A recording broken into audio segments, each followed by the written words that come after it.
This episode is a chilling reminder of what happens when money decisions are made in silence. Dave Ramsey speaks with a stay-at-home mom who discovers her family is facing $4.5 million in debt, foreclosure notices, failing payroll, and a business spiraling out of control, all without her knowing. What follows is not just financial advice, but a powerful lesson on marriage, communication, and why no one should ever do money alone. Hit like, subscribe, and support Dave Ramsey's original channel. I am a stay-at-home mom of 2 young kids, and my husband is a business owner. I've been living with my head in the sand for the last couple of years as he's managed the money, and I've just recently discovered how poorly he's been doing that. We are in a world of debt right now and trying to find a path out of it. Okay. So what caused you to suddenly become aware? He called me one day and said, I'm going to tell you before you get home to see the mail today, but we got a foreclosure notice on our house. Oh, my gosh. Which was due to a second mortgage he took out on our house in order to purchase a warehouse for his business. I naively thought, okay, I'm going to fix this. I'm going to cash out one of my 401ks, pay that off, get the house out of foreclosure, and then we're going to move forward and do everything right from here on out. That was very naive. As I started to dig deeper, I realized the trouble that the business was in. He has a huge overhead and is not making enough to sustain that. How old are you guys? I'm 39. He's 42. How long have you been married? 6 years. When was the phone call on the foreclosure notice to you? Well, on the house or on... Now, when on did the he house, call you? What day? How long ago did he call you and say? Oh, this was back in May. May. Okay, so you've been Mm-hmm. you've been gathering more information, and you all have been having more discussions for a couple of months now. Correct. Okay. All right. So, what is he now saying?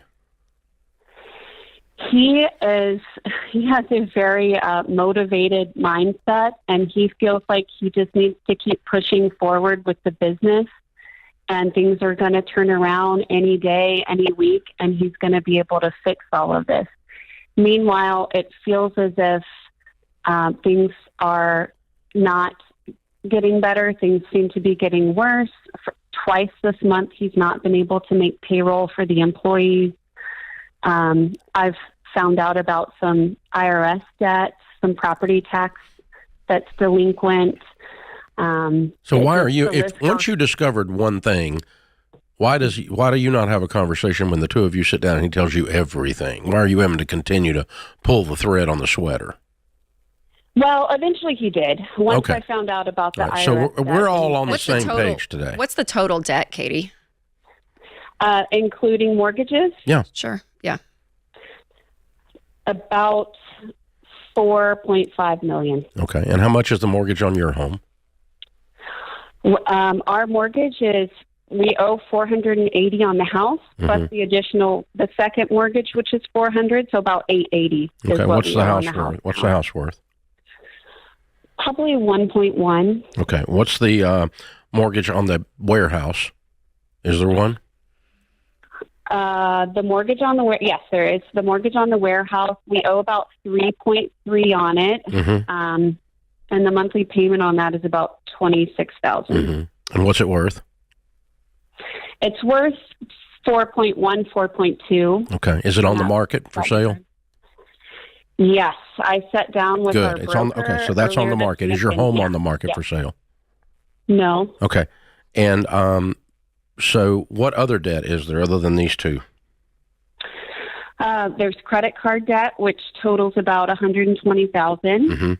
There's a personal loan from my parents, which is $115,000. There is the property tax, which is about $100,000. There are our ridiculous cars, which are $140,000. Are they on the market for sale? No. They not need yet. to be today. Okay. Okay. Now, is he, the thing about business is this, okay? You do have to be an optimist to operate a business. And to operate a business in California, you have to be an unbelievable optimist with the taxes and the regulations and the crap you all face, okay? It's unbelievable. Mm-hmm. So he has to be an optimist or he's dead in the water. So we have to have that category we can put him in. That's a good thing. But what you need to hear, and I don't know the answer to this, is you need to hear him articulate a detailed tactical strategy, a strategy overall, but the tactical implementation of what items are we doing to make this thing profitable? Because all you're describing to me are signs of death of the business. He has some reason, hopefully logically, that there's a reason for life in the business. I don't know what that is. I'm not hearing his part of that story. It is possible that he's got four things that if three of the four things levers flip, that he can turn the business around. Okay. But the poor management and continuing to go further into debt is a pattern of, I think I can out earn my stupidity. And that's what you need to see him stop doing because it's driving you nuts. Mm-hmm. So the two of you need to sit down and, it's okay for you to, quote, require of him for your peace of mind as his wife, that he show you what the clear path is and exactly what the steps are to get out. Not just, if I grit my teeth, it's going to get better. Because if I grit my teeth and keep doing the same thing, it ain't going to get better. It's going to keep doing the same thing. Yeah, and I think a timeline's appropriate too, Katie, because you guys could sit here in this in this cycle forever and ever, and you need an end date, or I would. Exactly. I would be like, hey, I will give you X amount to figure this out, but at some point you got to just stop it and go get a job. Like, we have to clean this up. Yeah, I mean, it's just. So Henry Cloud says in his book Necessary Endings that you end something when you lose logical hope that it is going to get any better. Okay? So when do you close a business? You close a business when you have no reason logically to believe it's going to turn around. And you need to see something other than all the death signs. You feel like you're sitting beside the hospice patient hearing all the signs of death coming. And yet it's not a hospice patient, maybe. Maybe it's just a patient that's got the flu. But that's how you're feeling because you don't know what's going on here. I don't know what's going on. Selling the warehouse is going to be a big lick. That's going to be really helpful. Getting rid of your cars is really helpful. And, we got to get back to scorched earth. We got to get this thing right-sized to where we can make payroll and we see a path, a light at the end of the tunnel that's not an oncoming train. The two of you need to find that together. And if you don't see it, Katie, you speak up too, because so far time. The pattern's not been here. IRS stuff, I mean, it's not looking good. No, he has poorly managed it, that's for sure. But if there is a clear path, but otherwise we need to talk about how we're going to sell everything off and shut it down. So you're right on track, and trust your gut. You've got good gut instincts on this. This is the Ramsey Show. Sometimes our segments aren't long enough to get into everything. Obviously, the lady with $4.5 million worth of debt, a husband, the business is failing. She didn't know anything about it because she was not involved until a few months ago, and now she's trying to find her way through that, and giving her a quick answer on that's very difficult. But there's some principles that Rachel gets to talk about, and I get to talk about a lot, that weave into a situation like that. By the way, the irony of that call is it's almost exactly where we were, only I wasn't 42, I was 28. I had $4 million worth of debt. Rachel was a brand new baby when we hit bottom, but it took 2.5 years of fighting for us to go all the way to the bottom, to bankruptcy. So by the time I filed bankruptcy was the year she was born. But Sharon was a full-time mom with Rachel's older sister and had absolutely zero knowledge of anything going on, not because I was deceiving her. I just didn't ask, nor did I tell. And neither did she ask. She just classic, whatever you want to do, honey, and just assumed I had a clue. I thought I had a clue, and I was wrecking a business.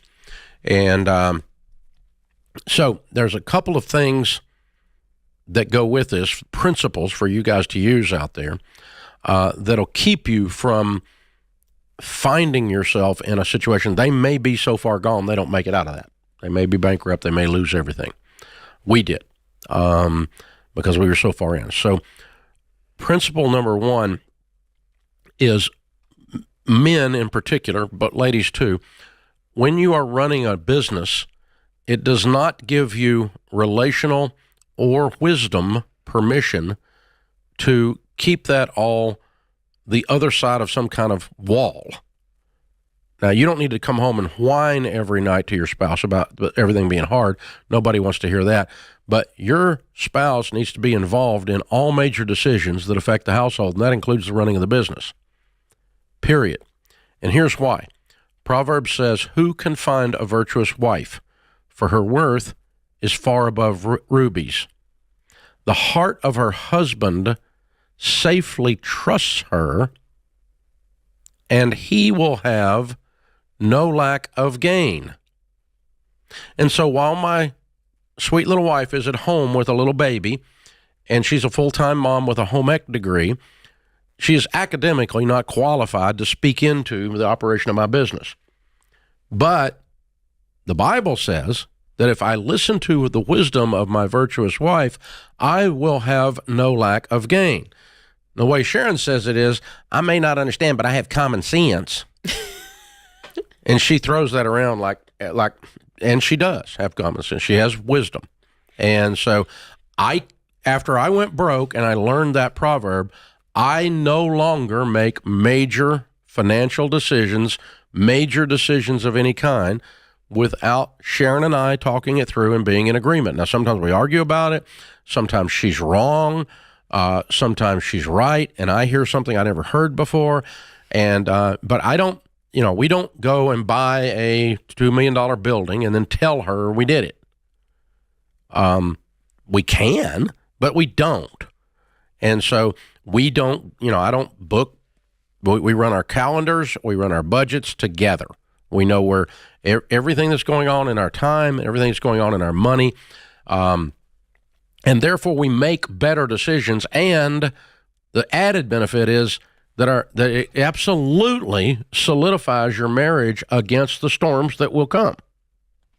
Yeah, and being able to, I think, go there with your spouse too is what we talk about so often, is having this knowledge and understanding of who they are. Because usually in those business conversations and or the money conversations, the person and their fears and their, anxiety around this subject over here, or the thoughts of this, or the excitement of that, like you get to know your spouse in the middle of it too, right? I mean, like there's all this added benefit to not only having somebody outside the picture looking in with a different perspective, which is so wise and so healthy, but you're doing stuff as a team. And when you're married, that's where a rich marriage comes from, is that you're on the same team and you're talking about it, and you get to know your spouse in the middle of it even more, versus again feeling like, okay, this whole part of our life is over here and I'm not going to bring you in. So if you're in the situation where that lady's husband is, you're the husband or the wife, and you're in that situation, you're running a business, as of today, it is now your job to unpack everything that's going on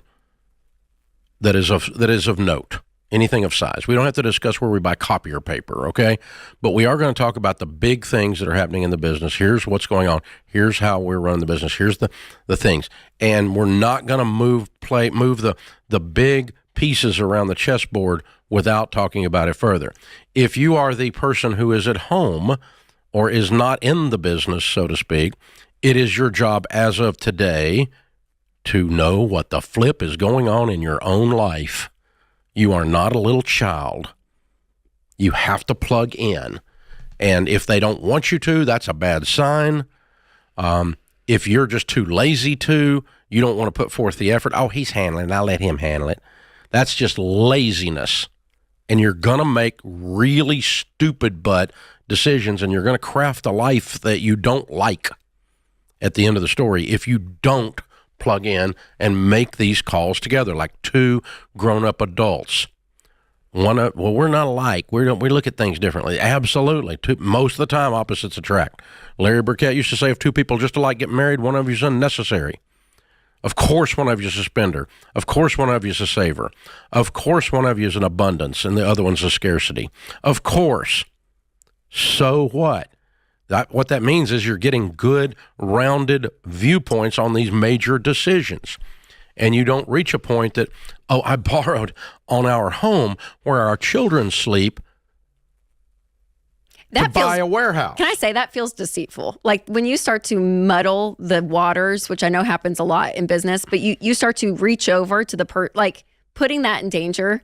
That feels like I don't know why it feels different if it's like, oh, I went and got a warehouse, but my own home, like my home, that feels so personal. I don't like it. That felt deceitful to me.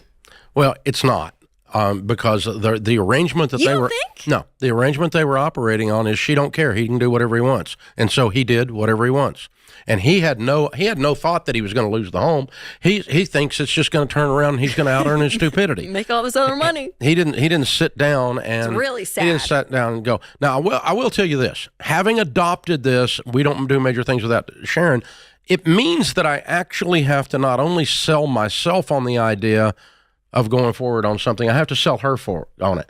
Mm-hmm. And it makes me critically think through the idea more thoroughly, knowing I've got to get agreement from someone else. I've got to be able to explain it in such a way that it makes sense and get agreement. That's why we always talk about don't do your money alone. Even if you're single, have somebody, something that you are accountable to, right? Yep. A spouse, a friend. Again, if you're single, maybe it's a mentor, like whatever it is, whatever the situation is. It's hilarious that inside of our own little brains, we can make the dumbest thing. We're crazy. We can make the dumbest thing sound smart inside our own little brains. But when you have to speak it and set it out on the table in front of someone that loves you and that cares about your future, as soon as you set it out on the table, sometimes before they say anything, you go, oh, that's dumb. And when that was in my head, it was really smart. But when I put it out there in the daylight, it looks really stupid. And it's almost like that time that you had this problem and you sat down with your friend, and by the time you explained your problem to your friend, you knew the answer. And all that is your brain had to process from simple digits floating around in your brain into verbalized. When you have to turn something into language, your brain is required to go through another higher function of critical thinking skills. So when you turn something from a thought into language and put it in front of someone else, it makes you process the thing you're talking about more thoroughly. That's why you already know the answer before your friend ever says anything. You go, oh, thanks for listening. I now know what to do. What makes this story so unsettling is not just the size of the debt, because numbers that large almost stop feeling real after a while. What makes it unsettling is how quietly it happened, how easily it grew in the shadows, and how long it went unnoticed inside a marriage that was supposed to be built on trust and partnership. This wasn't about recklessness in one single moment. It was about silence, assumptions, and the dangerous idea that one person can or should carry the full weight of financial decisions alone. When money conversations disappear from a marriage, confusion takes their place, and confusion eventually turns into crisis. What Dave keeps circling back to in this segment is not blame, but responsibility. Running a business requires optimism, courage, and belief. But optimism without accountability becomes denial, and denial is one of the most expensive habits a family can develop. No amount of grit or hope can replace clear numbers, honest conversations, and a real plan. This call also exposes a painful truth that many families don't want to face. Financial collapse rarely comes from one bad decision. It comes from a long series of unchallenged ones. When nobody asks hard questions, when nobody demands clarity, and when major risks are taken without shared agreement, the damage compounds quietly until it can no longer be hidden. What's powerful here is the reminder that marriage is not just emotional partnership. It's operational partnership. Time, money, risk, and responsibility all live in the same space, and separating one spouse from those realities weakens both the marriage and the decisions being made. Dave's message is clear. Secrecy is not leadership, and optimism is not a strategy. A business should be run with transparency, and a household should never be treated as collateral without consent. Real strength is not pushing forward blindly. It's slowing down long enough to make sure the path actually leads somewhere safe.